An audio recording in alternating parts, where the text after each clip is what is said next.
होगी, लेकिन बीजेपी बैठक पर बैठक कर रही और मनोज तिवारी कहते हैं कि बेचैनी बेकरारी बहुत जल्द खत्म होगी। एक रिपोर्ट देखें।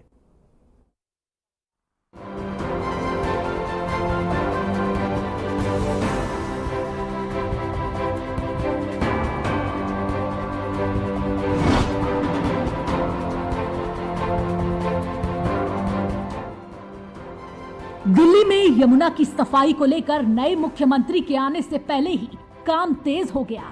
उपराज्यपाल वीके सक्सेना ने मुख्य सचिव सिंचाई और बाढ़ नियंत्रण विभाग के अतिरिक्त मुख्य सचिव के साथ बैठक भी कर ली, जिसके बाद सफाई अभियान छेड़ दिया गया। लेकिन दूसरी तरफ सियासत उतनी ही बदरंग है।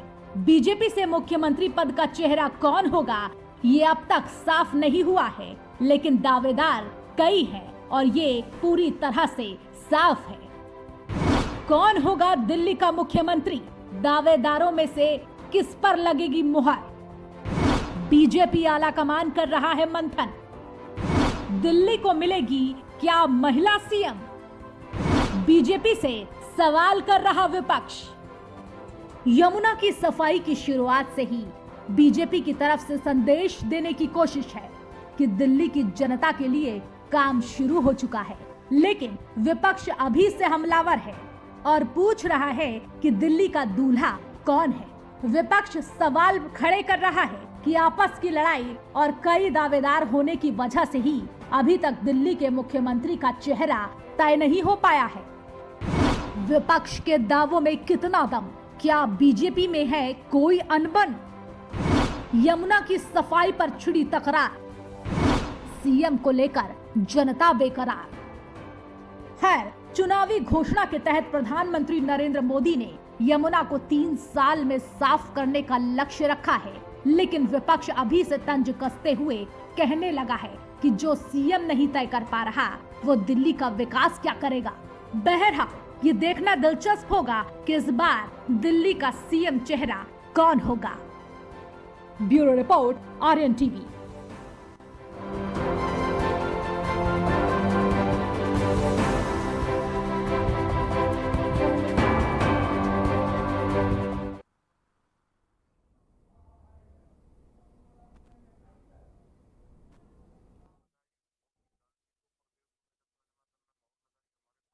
देख सकते हैं कि इस वक्त जो बेचैनी बेकरारी है वो दोनों ही तरफ है, यानी जनता के बीच में भी, बीजेपी के लोगों के बीच में भी, और साथ में जो आम आदमी पार्टी और कांग्रेस यानी जो विपक्ष में है उनके अंदर भी बेचैनी है कि आखिर चेहरा कौन होगा, नाम कौन होगा। हमारे साथ कुछ खास मेहमान जुड़ेंगे, उनसे मैं आपको तारुफ कराता हूं। चर्चा में आगे बढ़ते हैं। कुणाल कोहली हैं नेता बीजेपी के जो हमारे साथ जुड़ेंगे। संदीप सिंह है नेता कांग्रेस से जुड़ चुके हैं, बहुत स्वागत है संदीप भाई आपका। दीपक हिंदुस्तानी है प्रवक्ता आम आदमी पार्टी से, वो स्वागत है दीपक आपका। सबसे पहले दीपक हिंदुस्तानी, शुरुआत में आपसे ही कर रहा हूं। 10 साल आप लोगों को मौका मिला, आप लोगों ने मजबूती के साथ सरकार चलाने की बात कही, लेकिन कमजोरी हर वक्त दिखती रही और इसी वजह से शायद जनता ने बदलाव किया। लेकिन अब इतनी बेकरारी क्यों है? बीजेपी कह रही है कि शांत रहिए, हमारे यहां एक पॉलिटिकल प्रक्रिया है पार्टी के अंदर, उसके बाद हम तय करेंगे और फिर काम भी होगा। जैसे यमुना की सफाई का काम शुरू हो गया, वैसे ही सीएम का चेहरा भी सामने होगा, सीएम भी सामने होंगे और फिर कामकाज भी सामने होगा। बेचैनी क्यों? अतुल जी नमस्कार और सभी को मेरा नमस्कार। देखिए अतुल जी, 8 तारीख को डिसीजन आ गया था, दिल्ली की जनता ने अपना डिसीजन दे दिया था। आज 8 तारीख से 17 तारीख हो चुकी है, लगभग 10 दिन हो चुके हैं। 10 दिन के अंदर भारतीय जनता पार्टी के अंदर, बीजेपी के अंदर गुटबाजी इतनी चल रही है। इनकी गुटबाजी के कारण दिल्ली की जनता क्यों पीछे है? इनकी गुटबाजी इतना कि इनको अपना सीएम फेस डिसाइड नहीं कर पा रहे हैं ये लोग। तो दिक्कत यह है कि अपना सीएम फेस डिसाइड नहीं कर पा रहे, और इनके 48 के 48 विधायकों में मुझे लगता है नरेंद्र मोदी जी को अपने 48 विधायकों पे बिल्कुल विश्वास नहीं है, और ये जानते हैं कि 48 विधायक में से एक भी विधायक इस सीएम फेस के योग्य नहीं है, क्योंकि ये सारे के सारे भ्रष्टाचार में लिप्त है, सारे के सारे भ्रष्टाचार में लिप्त है। इसलिए नरेंद्र मोदी जी को अपने विधायकों पर भरोसा नहीं है, इसलिए ये अभी तक अपना सीएम फेस डिसाइड नहीं कर पाए हैं। ये कैसे पता चला, कहां से जानकारी मिली? देखिए ना, एमसीडी ने इन पे लूटा था। एमसीडी पे आप देखिए, इनके जितने भी ये काउंसलर है, इन्होंने एमसीडी को लूट लिया, एमसीडी को खाली कर दिया था। इसी वजह से आप देखिए ना, पूरे के पूरे इन पे अभी तक डिसाइड नहीं हो पाए। आज 10 दिन लगभग हो चुके हैं। एमसीडी को लूटा था, एमसीडी को खाली कर दिया था, वो एक अलग विषय हो गया। यहां पर सवाल यह है कि आप बड़ा आरोप लगा रहे हैं, कह रहे हैं कि उनके जितने विधायक जीते हैं वो सबने दावा प्रस्तुत कर दिया है। जितना मैं और आप खुद भी जानते होंगे, कम से कम बीजेपी एक ऐसी पार्टी है जहां पर हमने देखा यहां पर मध्य प्रदेश की बात कर ले, हरियाणा की बात कर ले, राजस्थान की बात कर ले, जो तय कर दिया गया उसे बड़े बड़े नेता भी खारिज नहीं कर पाए। तो आप ये दावा कैसे कर रहे हैं? देखिए अतुल जी, नरेंद्र मोदी जी को अपने 48 के 48 विधायकों पे मुझे लगता है योग्यता नहीं है, इसलिए वो अभी तक सीएम फेस डिसाइड नहीं कर पाए हैं। आज 10 दिन लगभग हो चुके हैं, 10 दिन से ऊपर भी लगभग हो चुके हैं, अभी तक ये सीएम फेस नहीं दे पा रहे हैं। तो जनता क्यों इनकी गुटबाजी के अंदर, जनता क्यों पीसे, इनकी गुटबाजी के अंदर जनता क्यों पीसे? ये 10-10 करके विधायकों की मीटिंग ले रहे हैं क्योंकि इनके आगे गुटबाजी चल रही है, ये डिसाइड नहीं कर पा रहे, इनमें लड़ाइयां हो रही है अपने सीएम फेस को लेके। ठीक है, आप दावे का आधार नहीं बता पाए। संदीप भाई, आप सहमत हैं क्या जो बात कह रहे हैं यहां पर आम आदमी पार्टी के प्रवक्ता कह रहे हैं कि गुटबाजी के चक्कर में असल में सीएम का चेहरा सामने नहीं आ पा रहा है? सच्चाई है क्या? जी मेरी आवाज आ रही है? जी आ रही, बोलिए। गुटबाजी की बात नहीं, मुख्य बात आप देखी जाए जिस श्रेणी में हम लोग बात करते हैं, जिस अवस्था के अंदर पूरा देख रहे हैं भारतीय जनता पार्टी का प्रकरण, वो उसी तरीके मोहन यादव और भजन लाल शर्मा जैसे सीएम को देख रही है कोई दबा कुचला व्यक्ति मिल जाए ताकि उसको किसी भी तरीके से प्रधानमंत्री नरेंद्र मोदी एक दब्बू, एक पिछले जिसे कहते हैं ना, अपने कोई किसी न किसी नौकर को बिठाना चाहते हैं और कोई व्यक्ति नहीं। वो चाहते हैं कि कोई ऐसा दबा कुचला आदमी मिल जाए तो एक इशारे पे काम करे। वो चाहते नहीं कि ये दूसरा योगी आदित्यनाथ पैदा हो। तो मैं तो यही कहूंगा कि वो तमाम ऐसे मुद्दों को लेकर जब भी कोई ऐसा व्यक्ति देखेंगे जो उनके इशारों पर काम करे, तेज तर्रार ना हो, तमाम ऐसे मुद्दे देख रही है भारतीय जनता पार्टी, तो उसको ढूंढने में समय लग रहा है कि कौन नमूना बनेगा, वो देखने में उनको थोड़ा समय लग रहा है। नहीं, ये तो देखिए बड़ा ब्लंट सा आरोप हो गया कि नमूना बनेगा। भाई नमूना, राजनीति में लोग नमूने होते हैं। आपकी पार्टी में अगर कोई, आपकी पार्टी के आला कमान कोई तय करेगा किसी का नाम, तो एक नमूना होगा। और दूसरी बात कि अगर योगी कोई दूसरा पैदा ना हो जाए, योगी को वहां की जनता ने दोबारा चुना है भाई, प्रचंड बहुमत से चुना है। प्रधानमंत्री नरेंद्र मोदी को लगता है कि उनको टक्कर देने वाले सिर्फ योगी आदित्यनाथ हैं। अच्छा, नहीं, अभी तक तो कांग्रेस से दावा कर रही थी कि प्रधानमंत्री को यह लगता है कि उनको टक्कर देने वाले सिर्फ राहुल गांधी हैं। अब आप मान रहे हैं कि नहीं, उनकी पार्टी में भी उनको टक्कर देने वाले हैं? अरे उनकी पार्टी में उनकी सत्ता के लिए सबसे बड़े अगर कोई दावेदार मेरे को लगता है कि अगर भाई उसके बाद मोदी के बाद अगर कोई नाम दोबारा पीएम के लिए आ सकता है तो योगी आदित्यनाथ है। तो मतलब आप मान रहे हैं ना कि अगर पीएम मोदी हटते हैं तो फिर अगले पीएम योगी बनेंगे, ना कि कांग्रेस के राहुल गांधी बनेंगे? चेहरा तो प्रधानमंत्री मोदी के बाद योगी होंगे, बाकी लड़ाई तो राहुल गांधी से ही है। अच्छा, राहुल गांधी से लड़ाई है, ठीक है। अब यहां पर इन सारी चीजों के बीच में अगर मनोज तिवारी के बयान को देखें, उनकी बैठकों का दौर हम देखें, आम जनता की भी रायशुमारी बहुत इंपॉर्टेंट होती है। वहां पर अलग अलग समर्थक भी होते हैं, कोई प्रवेश वर्मा का है, कोई रेखा गुप्ता का है, कोई किसी के लिए बात कर रहा है, कोई बांसुरी स्वराज की बात कर रहा है। आपको लगता है कि शायद इसके वजह से थोड़ी सी प्रक्रिया लंबी चल रही है? बीजेपी बार बार कह रही है कि तय समय पर सब कुछ हो जाएगा, या अगर ये लंबी प्रक्रिया चल रही है तो इसका खामियाजा भुगतना पड़ रहा है दिल्ली की जनता को, क्योंकि काम तो शुरू हो गया।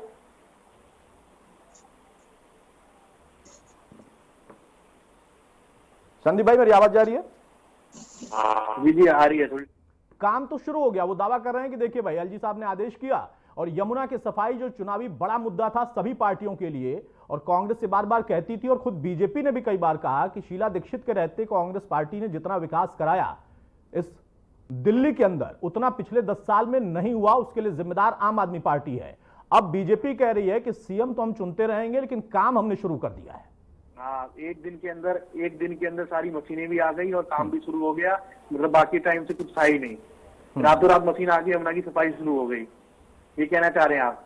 नहीं, मैं नहीं कह रहा हूं, ये बीजेपी कह रही है। बीजेपी तो कह रही है। बीजेपी और एक तमाम जो इतने इनके एंकर हैं या इनके जो प्रवक्ता हैं वो सीधा सीधा ये कह रहे हैं कि अब तुरंत आए और तुरंत काम शुरू हो गया, लेकिन अब मुख्यमंत्री चेहरा नहीं बता रहे हैं कौन है उसका उजागर। तो मतलब आप ये मान रहे हैं कि अगर मशीनरी आई भी है, अगर मान लिया जाए, हम सब लोग तीनों लोग मिलकर मान ले कि हाँ मशीनरी आई भी है, तो मशीनरी अभी नहीं आई है, पहले से थी?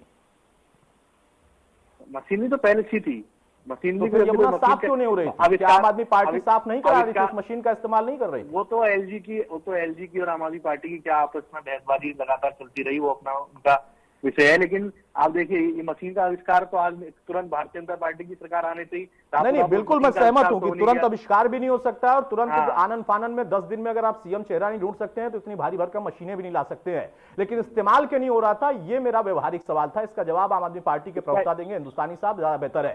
सुन लिया हिंदुस्तानी साहब, आप लोगों पर भी उतना सवाल है, जितने बेकरार आप सीएम के चेहरे को लेकर हैं उतना बेकरार अगर काम को लेकर होते तो शायद 10 साल के बाद फिर से आपको मौका मिलता। हेलो अतुल जी, आवाज आ रही है आपको? आ रही, बोलिए। अतुल जी आवाज आ रही है? बोलिए हिंदुस्तानी साहब बोलिए। देखिए अतुल जी बड़ा हास्यमक है, ये बीजेपी वाले पहले तय करे कि 8 तारीख के बाद सरकार कौन चला रहा है। जब दिल्ली के जगह जगह पे बड़े बड़े पावर कट लगे, 6 से 7 घंटे के पावर कट लगे, चाहे उत्तम नगर ले लो, संत बिहार ले लो, बादली ले लो, कृष्णा नगर ले लो, जगह जगह पे बड़े बड़े पावर कट लगे, तब वह वो बोलते हैं अभी तो आम आदमी पार्टी का सीएम है, अभी तक तो आतिशी जी है, अभी तो आम आदमी पार्टी चला रहा है। अब एलजी साहब जब जमुना की सफाई की बात आई तो अब एलजी साहब ट्वीट कर रहे हैं कि हमारा तो सीएम भी नहीं बनाया, हमने सफाई भी स्टार्ट कर दी। तो पहले बीजेपी तय करे कि वो क्या कह रहे हैं, वो इसका मतलब वो मानते हैं कि सरकार वो चला रहे हैं, एलजी साहब सरकार चला रहे हैं और वो बिजली डिपार्टमेंट में बिल्कुल फैल रहे हैं। दिल्ली में 10 साल से कभी पावर कट नहीं लगे थे इतने लंबे लंबे, जो बीजेपी की सरकार आते ही पावर कट लगने लग गए। इसका मतलब एलजी साहब ये मानते हैं। तो इन सारी चीजों के बीच में एक राजनीतिक आरोप प्रत्यारोप की बात तो होती है, सभी पार्टियां एक दूसरे पर करती हैं, बीजेपी भी पीछे नहीं है, आप लोग भी पीछे अतुल जी नहीं ये तो आप दिल्ली के किसी भी Atul ji 10 second 10 second Atul ji 10 second कैसा होगा अतुल जी 10 सेकंड हाँ मैं ये सवाल अतुल जी 10 सेकंड हाँ बोलिए 10 सेकंड मैं ये कहना चाहूंगा अतुल जी आपसे, दिल्ली की किसी भी नागरिक को, आम व्यक्ति को पकड़ के आप पूछ लीजिए, 10 साल से पावर कट नहीं लगे थे दिल्ली के अंदर, इन्वेटर की जरूरत नहीं थी, दिल्ली वाले भूल गए थे इन्वेटर क्या होता है, जनरेटर क्या होता है। आज फिर से दिल्ली वालों को इन्वेटर खरीदने में मजबूर कर रही है बीजेपी सरकार। नहीं, मैं आपकी बात से सहमत हूं, लेकिन फिर मैं कांग्रेस पार्टी के आरोप और बीजेपी के आरोप से भी सहमत हूं कि इन्वर्टर तो आपने हो गया कि इन्वर्टर की किसी को याद नहीं रहा। अतुल जी आपकी आवाज बड़ी विवेक हो रही है सर, आपकी आवाज क्लियर नहीं आ रही है। हाँ मैं ये कह रहा हूं सर कि अगर मैं आपके आरोपों को सही भी मान लूं तो बाकी जो आरोप है ना कांग्रेस या बीजेपी के रहे, वो कहते हैं कि 10 साल में आपने हो सकता है बिजली दे दी हो, लेकिन बाकी कुछ भी नहीं हुआ दिल्ली में, ना तो सड़कें बनी, ना इंफ्रास्ट्रक्चर का कोई डेवलपमेंट हुआ, जिसे आपने स्वीकारा भी। 2-3 तो आपके वादे थे, जिसमें यमुना से लेकर 2-3 और वादे थे जिसको आपने स्वीकारा चुनाव से पहले कि हम नहीं पूरा कर पाए। मैं उसका जवाब दे देता हूँ। हमारे मुख्यमंत्री जी ने भी माना इस बात का, जमुना की आगे बात हुई थी तो हमने माना कि हाँ जी जमुना में हम विफल रहे थे, पर वो किस लिए रहे थे कि 2 साल से कोविड था, उसके बाद कैसे आम आदमी पार्टी को मिलकर तंग किया गया। आपने देखा हमारे बड़े बड़े नेताओं को जेल में डाला गया, किस प्रकार से आम आदमी पार्टी को खत्म करने की साजिश की गई। उसके बावजूद भी हमें दिल्ली की जनता ने इतना प्यार दिया है, हमें 44% वोट दी है। इसका मतलब दिल्ली के दिलों में अभी भी अरविंद केजरीवाल है, वो हमें विपक्ष का भूमिका दी है दिल्ली के लोगों ने। हम मजबूत विपक्ष निभाएंगे, मजबूत विपक्ष की भूमिका निभाएंगे, दिल्ली के लोगों की हक की आवाज उठाते रहेंगे। हम तो ये चाहे बीजेपी जल्दी अपना मुख्यमंत्री चेहरा बनाया, जैसे बीजेपी ने कहा था 8 मार्च तक पहली कैबिनेट में बीजेपी हर दिल्ली की हर महिला को 2500 रुपए का अकाउंट में दे देगी। हमारा वो काम है कि बीजेपी अपना वादा पूरा करे। बीजेपी ने कहा था कि 500 रुपए सिलेंडर वो दिल्ली के अंदर दे देगी, तो हम चाहेंगे कि बीजेपी अपना वादा पूरा करे। तो हमारा विपक्ष का काम है, हम विपक्ष की भूमिका अच्छे से निभाएंगे। बिल्कुल, ये आपकी जिम्मेदारी भी है, सिर्फ भूमिका निभाने की जिम्मेदारी नहीं है, बल्कि आपका संवैधानिक जिम्मेदारी है, आपको लोकतांत्रिक जिम्मेदारी है। जब आप विपक्ष में हैं तो विपक्ष की भूमिका निभाना ही पड़ेगा। और अच्छी बात है, मैं तो उसको देखकर खुश हूं कि आपके प्रवक्ता सुबह से ही मैं देख रहा हूं कि लगातार बैक टू बैक उनकी प्रेस कॉन्फ्रेंस चल रही है, मुद्दे वही हैं लेकिन वो गिनाए जा रहे हैं लूप पे रखकर बार बार। और ये तब तक एहसास होना चाहिए उस पार्टी को जो कि सत्ता में बैठ गई है, जिसने वादा किया था कि इस तारीख तक हमारी कैबिनेट हो जाएगी पहले, और जो वादे किए हैं उन वादों की शुरुआत हो जाएगी कि उन पर काम हमने करना शुरू कर दिया। यमुना को लेकर तो तस्वीर आ गई, लेकिन अभी सीएम चेहरा कौन होगा उसके बारे में सुगबुगाहट भी नहीं है। संदीप भाई, जैसा आपने बहुत ही व्यंग्यात्मक तरीके से कहा कि उत्तर प्रदेश का जिक्र कर लीजिए, योगी साहब का, मोदी साहब को डर है कि कोई बड़ा चेहरा ना आ जाए, कोई ऐसा दावेदार ना आ जाए। आपको लगता है कि हां दिल्ली जो कि संपूर्ण राज्य भी नहीं, वहां पर अगर कोई ऐसा कद आ भी गया जो कि पार्टी आला कमान तय करेगी तभी आएगा, और वो इतनी बड़ी कदकाठी का बन जाएगा कि उससे मोदी को डर होगा या अमित शाह को डर होगा, या ये सिर्फ कयासबाजी है? देखिए, किसी को भी आगे ना बढ़ने देना प्रधानमंत्री नरेंद्र मोदी की और पूरी भारतीय जनता पार्टी के जो मुखिया हैं अमित शाह और पूरी इन दोनों की रणनीति है कि भाई किसी भी व्यक्ति को या कोई भी बड़ा नेता आगे ना बढ़ पाए। आप देखिए, अगर बीजेपी की राजनीति के हिसाब से मैं मानूं, कपिल मिश्रा दिल्ली दंगों का आरोपी, उसको क्यों नहीं बनाती? तो बीजेपी की राजनीति का हिस्सा है कपिल मिश्रा। परवेश वर्मा जो कहता है कि मुसलमानों के यहाँ से सब्जी वगैरह नहीं खरीदना चाहिए, उसको क्यों नहीं बनाती? समझ रहे, बनाना होता तो तब तक बना देती। तमाम ऐसे नफरती नेता भारतीय जनता पार्टी के अंदर हैं जो बीजेपी की राजनीति के अंदर बिल्कुल फिट बैठते हैं। ऐसे लोगों को नहीं बनाया जाएगा, क्योंकि ऐसी लोगों की जो राजनीति है वो इनके बड़े बड़े लोगों की राजनीति पर हावी हो जाती है। तो भारतीय जनता पार्टी एक दब्बू व्यक्ति ढूंढ रही है जो प्रधानमंत्री नरेंद्र मोदी का गुलाम बन के रहे, जैसे भजनलाल शर्मा और मोहन यादव। तो नफरती बाजार। चलिए, फोगाट साहब हमारे साथ बीजेपी की तरफ से फोन लाइन पर जुड़े हैं बहुत देर के बाद। जैसे सीएम का चेहरा इनका देरी से भी आ रहा है, वैसे इनको जोड़ने में भी थोड़ी देरी होगी, उसके लिए मैं दर्शकों से और आप लोगों से भी माफी चाहूंगा। लेकिन फोगाट साहब बड़े धारदार वार हो रहे हैं। कांग्रेस कह रही है कि नमूना ढूंढ रहे हैं, कांग्रेस कह रही है कि दब्बू व्यक्ति ढूंढ रहे हैं, आम आदमी पार्टी इतनी बेचैन है, वो जानने को एकदम बेताब है। सुबह से न जाने कितने प्रेस कॉन्फ्रेंस कर दिए, वो कह रहे हैं कि जल्दी बताओ कौन है सीएम, हमें नहीं बताओगे तो हो सकता है कि हम मतलब सांस टूट जाए, जल्दी बता दीजिए भाई। आप लोग इंतजार पर इंतजार कराया जा रहा है। जी जी अतुल जी, आपको और मेरे चैनल के सभी दर्शकों को नमस्कार। और देखिए, ये हमारे विपक्ष के साथी हैं। अभी हमारे विपक्ष के साथी, इनकी दुर्दशा का सिर्फ यही एक कारण है कि ये जो नकारात्मक माहौल के अंदर जो घुसे हुए हैं उसको ये छोड़ के बाहर नहीं निकल सकते, और उसी तरह की इनकी भाषा शैली रहती है, उसी तरह के इनके कार्यक्रम रहते हैं, उसी तरह की इनकी वर्किंग रहती है, और उसी का रिजल्ट है कि दिल्ली की माननीय जनता ने और देश की माननीय जनता ने इनको आईना दिखा दिया है। लेकिन उसके बावजूद भी उल जुलूल बातें करना, बताइए ये कहाँ से ये बात निकल के आ गई कि मोदी जी कोई डब्बू व्यक्ति को ढूंढ रहे हैं? या अरे हमारा संगठन है, काम करने का तरीका है, इतने नए तरीके को कोई, जैसे मोहन यादव जी का इन्होंने नाम लिया, भजनलाल जी का इन्होंने नाम लिया, कांग्रेस पार्टी में या आम आदमी पार्टी में कोई उम्मीद कर सकता है क्या ऐसे पीछे पंक्ति में खड़ा व्यक्ति, एक विधायक पीछे पंक्ति में खड़ा हुआ और वो सीएम बन सकता है आगे आके? कोई उम्मीद नहीं कर सकता, और ना कभी हुआ है आज तक और ना हो सकता, मैं आपको ये गारंटी देता हूँ। तो ये देखिए, इन लोगों को पीड़ा है, इन लोगों को बड़ा दुख है इस बात का कि भारतीय जनता पार्टी ने अपने संगठन को इतना मजबूत कर लिया है कि आज के दिन पूरे देश में भारतीय जनता के पार्टी के एक एक कार्यकर्ता को ये विश्वास है कि हम अगर सकारात्मक राजनीति करेंगे, विकास की राजनीति करेंगे, तो कल को हम भी मंत्री, एमएलए या किसी प्रदेश के सीएम या एमपी कुछ ना कुछ हम भी बन सकते हैं। इसमें सुनील भाई कोई शक नहीं है कि राजनीति में पिछले कुछ दशकों की अगर हम बात कर लें, और जब से बीजेपी की नई पीढ़ी या फिर कहें कि वो नए शीर्ष कमान 14 से लेकर अब तक में जो उन्होंने बदलाव किए, तो ये बात तो तय हो जाती है कि जो कोई नहीं कर सकता वो बीजेपी कर रही है। लेकिन फिर भी आप सीएम चेहरा तय नहीं कर पा रहे हैं, यही तो सवाल है ना? नहीं, क्यों नहीं तय कर पा रहे हैं? समय समय आने पे सब कुछ होगा। आप कमा रहे हैं, ये कितने दिन हुए चुनाव हुए वहां पे? आप देखिए 4 महीने से ज्यादा हो चुके हरियाणा में चुनाव हुए, हरियाणा विधानसभा का। ये आज तक विपक्ष का नेता हमारी कांग्रेस पार्टी नहीं दे पाई है। ठीक है, तो इस तरह की बातों पे ना जा करके थोड़ा समय दीजिए, समय लगता है। माननीय प्रधानमंत्री जी विदेश यात्रा पर थे, अभी लौटे हैं, मीटिंग होगी 1-2 दिन में ही। हम तो समय देने को तैयार हैं, लेकिन राजनीति में आपके जो विपक्षी है ना, वो बिल्कुल बेकरार हैं। वो कह रहे हैं कि नहीं, बिल्कुल समय नहीं देंगे। ऐसे कैसे दें?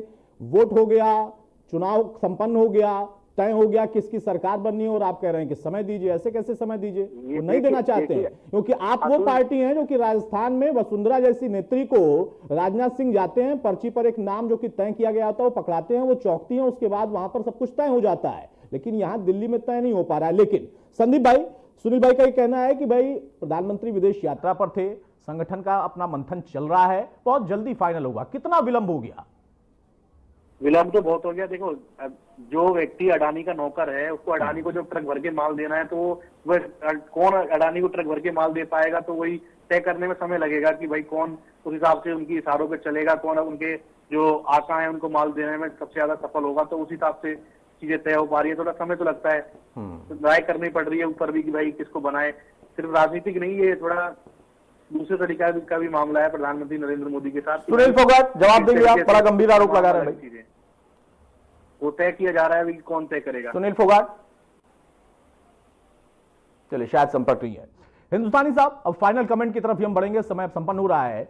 जो तय करना है वो बीजेपी को फिलहाल तय करना है। जनता के भी सवाल है, हम पत्रकारों के भी सवाल हैं, और विपक्ष की भूमिका में आप लोग हैं तो आप लोगों के सवाल और भी लाजमी हैं। हम उम्मीद करें कि अगर जो भी तय होगा, और हर एक पार्टी की अपनी सांगठनिक व्यवस्था होती है, ये उनका अपना प्रक्रिया का वो है, आप भी करते हैं वो भी करते हैं। बीजेपी कह रही है कि हमारे यहां पारदर्शी प्रक्रिया होती है, हमारे यहां हो सकता है पिछली पंक्ति का व्यक्ति भी अगली पंक्ति में आ जाए, वो ना तो कांग्रेस में है और ना ही आम आदमी पार्टी में। अतुल जी, अभी बीजेपी कह रही है कि हमारे में यहाँ पे देखा जाएगा। अभी तक तो इनकी विधायक दल की बैठक तक नहीं हुई है, तो इनके में भी यही आ गया ना, जो मोदी जी डिसीजन लेंगे वो करेंगे। अभी तक तो इनकी बैठक, विधायक दल की बैठक तक तैयार नहीं हुई है। पर मुझे ये बताइए, तो अंतर क्या है? जो केजरीवाल साहब सोचते थे वही तय होता था, वही मोदी जी सोचते हैं तय होता है। अतुल जी, पर इनके गुटबाजी के अंदर दिल्ली की जनता क्यों पिसे? इनकी गुटबाजी के अंदर दिल्ली की जनता का क्यों विकास रुके? मुझे ये बताइए ना।